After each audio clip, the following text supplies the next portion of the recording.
vocabulary, and give them the confidence to communicate, to speak, and to listen in particular. And it's really great to see the children doing the test, and to see how the test, rather than being something which might be applying pressure to them, how the test can be motivating, can be fun, can be enjoyable. And the excitement on the faces of the children is something which is really rewarding.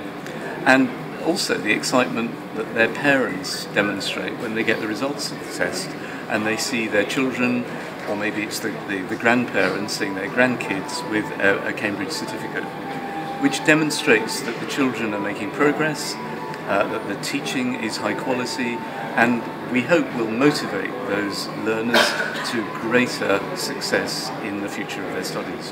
What is the mechanism through which you administer the test? Is it through a tie-up with schools and universities? Or typically, yes. We have a range of centres throughout India which deliver the test locally in line with standards which we determine in Cambridge. So we fix the standards that they have to use to deliver the test, and we check on those standards on a regular basis, and our local centre will actually deliver the test. And that might be a young learners test which children are doing in their own school, or it might be a test at a higher level, or for older students, perhaps in English for the world of work. We have our business English certificates which fulfill that area, in general English, and we're also part owners in the IELTS test. We provide the content for the IELTS test, so we also have an interest in that, which of course is very well known in India. Lots of people know about IELTS. It's used for migration and for employment purposes, typically. So is this, you do it all India, all over the country? We do, yes. We do. We have centres all over India, and my colleagues will be able to remind me how many centres in India we have. How many is that? We have about 19 centres in India. Thank you very much. That was the figure that was on the tip of my tongue. We have 19 centres in India. So we don't, what do you call it? But in fact, we do operate in over 135 countries, and when we're talking about international standards, it's standards that apply across the world. There is, and I think both parents recognise that their kids need English, as I said, as a basic skill, to be competitive in the world, to get a better job, and everybody's ambitious for their children. But also increasingly governments recognise that they need to upskill their learners, their students, the people who are going to be employees in the future, in order to remain competitive.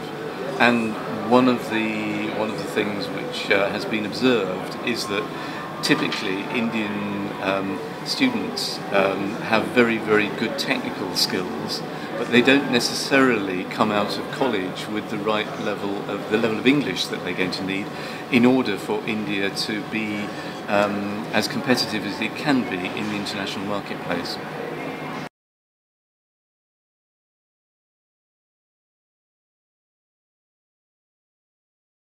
To help teachers, we run large numbers of seminars for teachers to tell them about the tests and examinations, but also more, from my point of view, more significantly, to tell them about, to suggest methodology they can use to, we believe, improve their teaching and make their teaching more communicative, and perhaps move away from the traditional teaching of English as an academic subject, which is only about grammar and vocabulary, and tends to, perhaps in the past, focus on literature in particular. Grammar and vocabulary are very important, but the really important thing is knowing how to use the grammar and vocabulary in order to convey your message, rather than studying it as an abstract academic subject in its own right. It's both on speaking and listening and on reading and writing, but we believe that all of those skills are important. But the really significant thing is that people are using it for a purpose, rather than purely using it in the abstract.